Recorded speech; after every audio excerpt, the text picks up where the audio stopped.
911, what's your emergency?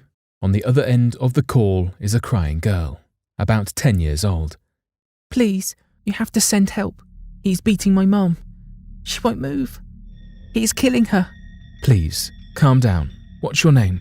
Meg, please, you have to send someone. He's hitting us so hard. Meg, I'm asking you to go to a safe place and tell me where you are. Could you do that for me, precious? From the other end, there is no answer, but there are screams of two men and the sound of the girl running down some stairs. Hello? Are you still there? Yes, he can't hear me here. Perfect. Tell me who is attacking your mum. It's my stepfather. We were eating and he got mad at my mom. He suddenly knocked over the table and started yelling at her very loudly. My brother gave me the phone and told me to call you.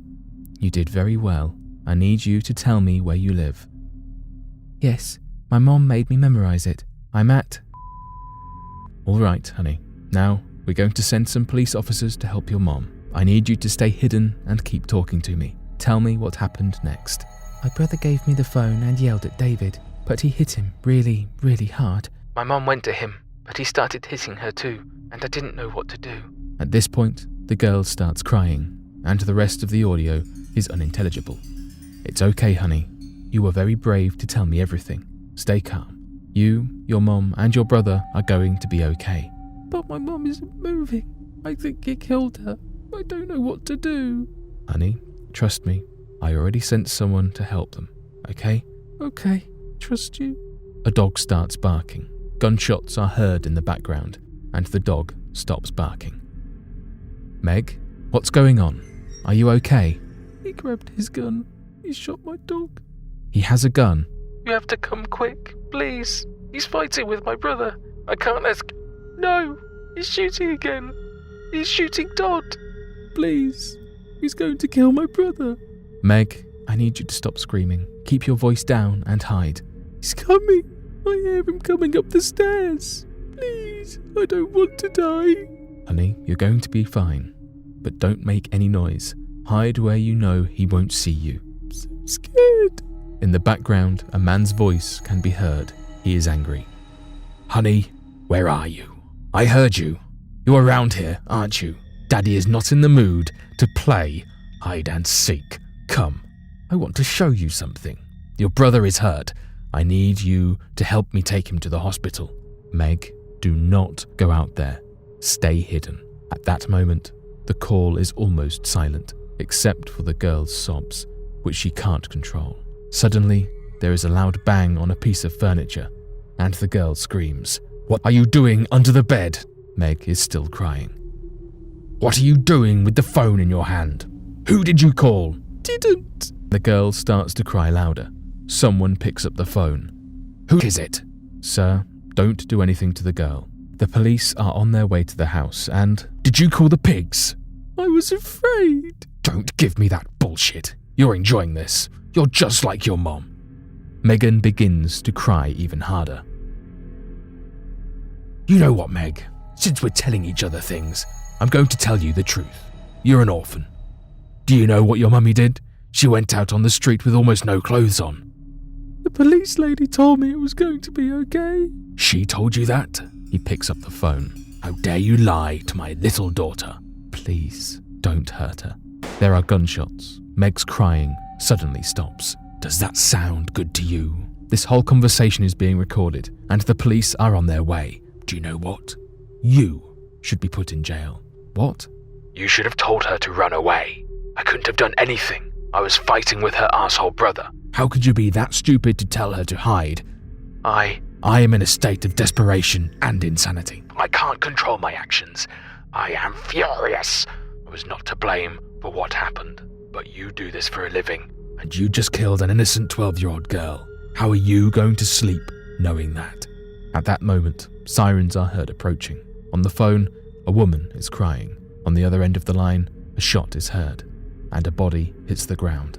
The call continues as several men are heard entering the room, and then it ends. David and Megan were found alive and in critical condition. The girl was rushed to the nearest hospital but did not survive the ambulance ride. David survived a gunshot wound to the head, which was apparently an attempt to commit suicide.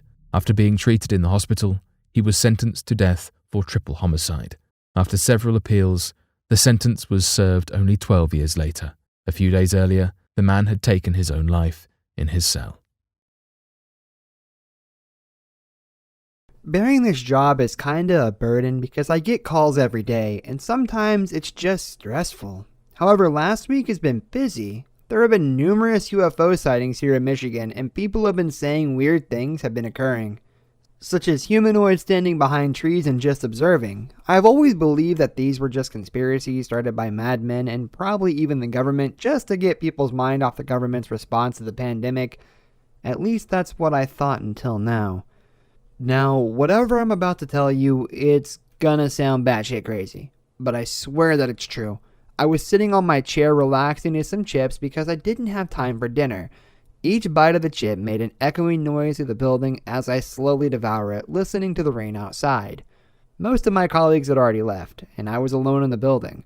It was pretty dark outside, and the only thing that illuminated the surroundings was the bright moon and street poles.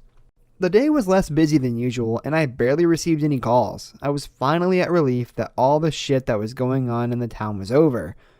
Until the phone began ringing. I quickly answered it, putting my chips down. 911, what is your emergency? Hi, I think there are some people robbing my neighbor's place. I just saw some people break open the door, and I think they're looting his place. Alright, sir, can you please tell me your address? Yeah, sure, of course. He proceeded to tell me his address calmly, despite the ongoing robbery next door. Thank you, sir. The police will arrive soon. Please stay on the line until then. Alright. Is your neighbor alright, or... Well, he's on vacation, so there's no one in the house. Alright, sir. Can you describe what the robbers are doing? Yeah, one sec. I listened closely to noise from his phone, but I couldn't make out anything apart from the occasional loud breathing of the caller. They're just walking around, I guess. Sort of seems like they're searching for something, but can't find it. Alright, sir. Try to stay low so they don't see you. Yeah. Wait. They're leaving the house. A few seconds passed by until I heard his voice again. There are 4 of them. Yeah, it's 4. Can you describe their appearance? One sec. Let me get closer. I heard the caller shuffle through his house, probably going to a nearby window with a better view. They took off. Sir, can you be a bit more descriptive than off? Well, I mean, they're tall. All of them are at least 6'8" or something. Alright, that's a start. What are they doing right now? My heart began to pound. How the fuck is someone 6'8"? I knew something was wrong from the way the situation sounded, but I tried to remain as calm as possible. They're saying something to each other. I can hear them murmuring, but I don't think they're talking in English. Alright, just try to keep an eye on them, and I think they're coming this way. They're coming towards my house. Sir, can you please check all your doors and windows, and please make sure they're locked? The adrenaline began to hit. What was I gonna do? I'm just sitting here trying to help this guy till the cops get there. Sir? He didn't respond. Sir, are you with? Yeah, I'm here. Are all your windows and doors closed? Can you confirm that there is no point of entry for the intruders? Yeah, everything's closed. I don't think they can get in. Alright, sir. Now I need you to listen to me. Yeah, I'm all ears. I could hear his voice trembling. He was scared shitless. Heck, who wouldn't be scared if the robbers were 6'8"? Sir, do you have any place in your house where you can hide? I guess my basement. Alright, sir. Please go to your basement as quiet as possible and don't let them see you. Give me a second. I could hear him moving as the floor made a couple of quiet creaks. I'm in. Alright, sir. Try to be as quiet as possible now. They might be... The sound of a loud crash pierced my ear. I knew something was wrong. The guy was in trouble. I couldn't even give him the assurance that the cops would come in time because the roads were all snowy. Sir, what was that? They're in. They broke into my house. I've been doing this job for 2 years and I've never had a call like this. Most of my calls were just normal day-to-day crap, except this. Sir, the police are on their way, and they should be at your house in 2 minutes. I just need you to... I think they're checking all the rooms. Sir, please stay where you are until the police arrive. Yeah, all right. Sir, is there any weapon near you? Wait, let me check. I heard him shuffle through the room, trying to make no noise. Yeah, there's a baseball bat. All right, sir. Please try to use that to keep yourself safe in case anything happens. Yeah, okay. A few seconds passed by without us talking. I sat on my chair biting my nails till I heard a sound. I'm sorry. Sir? I could hear him whispering. I'm probably the worst caller you had in a long time. It's like I shoved you into this situation. Sir, it's my job to do this. I know, but you probably would have been having a regular night if it wasn't for me. I paused for some time. He was telling the truth. I would have had a regular Friday. I probably would have gone home in a few minutes and binged at some Netflix. But this was who I am. I save people, and I was determined to save this guy. I looked at the screen in front of me, displaying the coordinates of the police and the caller's details. Brody, I promise you that you're going to be safe.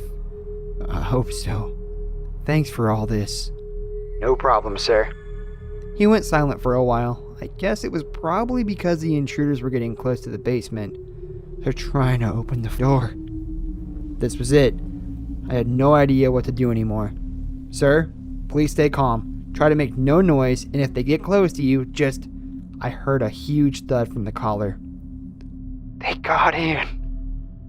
I looked at the coordinates of the police car. It was at the end of the street. Sir, please protect yourself with the bat. Shit, they're looking through the whole basement. They're gonna come my way. Sir, hold on for a couple seconds. The cops are on there. Sir? Their feet ain't touching the ground. My heart dropped.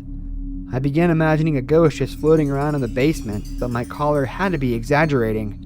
Sir, just please hang on for a... They're coming towards me. He began screaming, and I could hear footsteps approaching him. What's wrong with their faces? Everything's pale. Sir, please calm down. I need you to stay. They are not human. The line was cut. The police arrived at his house a couple seconds later, but there was no sign of him. However, they did find a circle-shaped imprinted in the lawn of the neighbor's house. My caller has been placed on the missing list, but no one has come spotted him yet. He's pretty much deemed dead. People think the robbers killed him and hid his body. But I know what happened that night. Those things took him.